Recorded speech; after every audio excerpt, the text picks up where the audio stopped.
And I'll tell you what, folks, you did not have to tell the Bulls to go more than twice that first half. UB Bulls up 41-21 on the Western Michigan Broncos. We talked in the pregame. It could be a running of the Bulls, so to speak, and it looks like, gents, they've done that coming out of the gate here.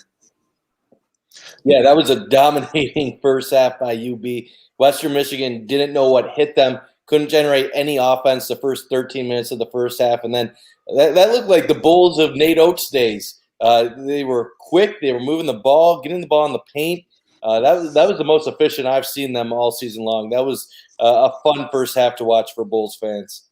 Oh, absolutely. This is exactly what you want to see out of this team when you're playing someone like Western Michigan. Their team with one of the slowest tempos in the entire nation. You got to run them out of the gym, especially when you're playing at home, and that's exactly what we're seeing. And they're dominating in the paint. 26-8 right now. You love to see it out of Josh Mballa, and this team can score all over the place. You're getting a bunch of guys who are able to, get on the score sheet. They have 4 guys who average over 14 points, and they're the only team in the nation that does that.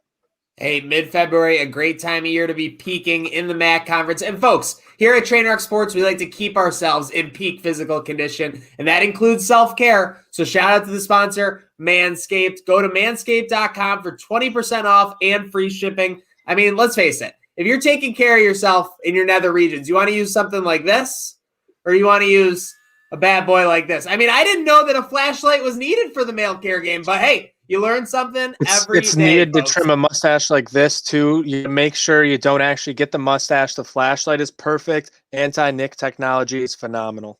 Gotta love the anti-nick technology. But hey, speaking of close shaves, let's start with you, Bunt. What does UB need to do in this second half? We've seen them get off to a lot of strong second half starts. What do they need to do, game-wise, whether it's on the defensive end or offensive end, to keep this from being a close shave in the second half? Just keep doing what they're doing. There's no reason to change anything up right now. And to be honest, even if UB did let off the gas, I don't know if this Western Michigan team is good enough to take advantage of it anyway. They were getting in their own way in the first half. I really don't think the Broncos are capable of pulling a comeback here. What I'd like to see is what I said in the pregame.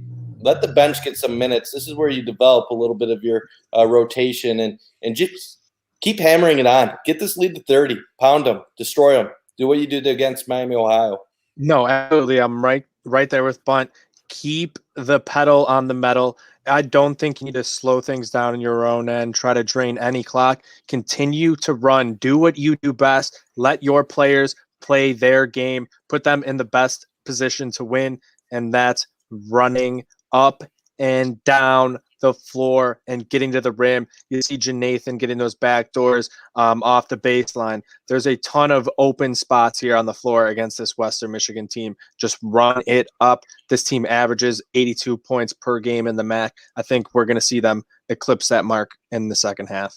Maintaining the tempo and the energy for sure. I mean, we said that that was a Nate Oates first half. I mean, UB fans, maybe don't want to hear that, but I thought it couldn't be more accurate. Honestly, I haven't seen the bench that excited as I was seeing some of the bench guys since the Nate Oates days. And again, it's not like they were that far away. They were only 2 years ago, but it's great to see that vibe. It's great to see that positivity heading into the second half of February. Hear it. You can hear the bench going wild. I think you can hear that in their last game out too, where they were really fully getting behind it. And that's what you want to see. It's not just your big names out there.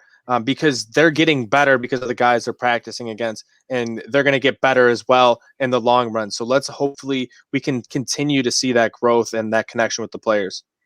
And one thing to be encouraged with this team is they're playing well defensively. Mm-hmm. Ken Pom has this as one of the best defensive teams in the MAC. I know we get angry once in a while when we see them allow easy buckets and stuff like that, but they're playing well defensively. If their offense can catch up to their defense, watch out. This team could make a run in March. I've been critical of them all season long, but you know what? All that really matters is how you are playing in the final few weeks of February and the first few weeks of March, because you can forget about a whole season in those few weeks. I know it, having gone to Ohio, I've seen some crappy teams somehow make it to March and then win a game in March. So just get hot and do whatever it takes.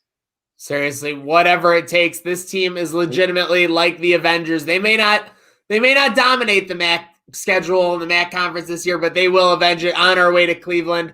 I mean, yeah, what a wind down it's going to be. I mean, you take Artis White out of it for Western Michigan, and the UB defense has absolutely dominated Type B. And you look at it right now, there are seats on sale at the Rocket Mortgage Fieldhouse, I believe is the name now. Yep. Yeah, get down to the Rocket, get your tickets now, clinch it. UB's at least into the semifinals, I think, if they continue to play this way.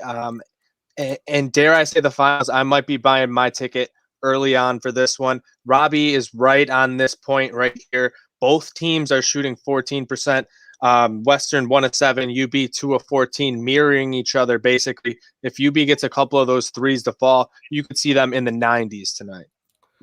Speaking of some real talk, I think we're talking about some potential tickets here for the at the Rocket Mortgage building. I mean, that would be insane. It just feels like a different universe when we were there 2 years ago, rooting the men's and women's teams on to victory. I mean, and face it, gentlemen, I hate to say this point, but nobody else in the MAC has raised a banner besides UB. So as far as I'm concerned, these men's and women's teams are the defending champs.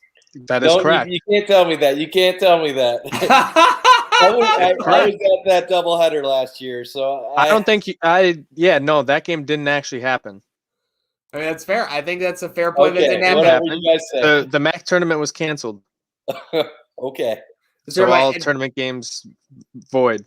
Hey, well, what we're not voiding out is this halftime show brought to you by @bulletpoint716. Make sure you're following there for the top UB news, whether it's football, volleyball, basketball. We do it all. Make sure you're following Bullet Point 716. Gents, any final words here before we sign up for a big second half for this UB Bulls in the MAC standings? Yeah, I think we got it. Let's see a little bit out of Javon. Let Javon take over. We saw a little bit out of him last game, really going off. Let him get going. Let's see him hit that three-pointer a little bit, only shooting 28.6%, 2 of 7 from the field so far.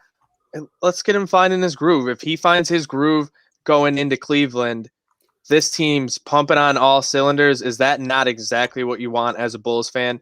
Let's get Graves cooking. Yeah, if he gets cooking, watch out. This team will have a whole nother dimension to him. I think that's the biggest guy that they need to get going heading into March. His stats are okay, but he has another level in him, and they need to get that out of him soon. So I repeat that point. I want to see a little bit of Skogman. He was good last game against Miami. I want to see him get some minutes here. I think he has some ability and could bring something to this team down the stretch. He's got a decent big man 3 too. Hey, a big man 3. Speaking of missing it since Nate Oates left, Nick Perkins, we were just talking about it. That big man 3 aspect would be huge to get back in the offense. Indeed. Let's get this sorted out. There we go. Kev chiming in. Kev, we were just saying keynotes for the second half and, really the outlook so far with this game. I mean, you like what you see. It's about the half that I was thinking it would be.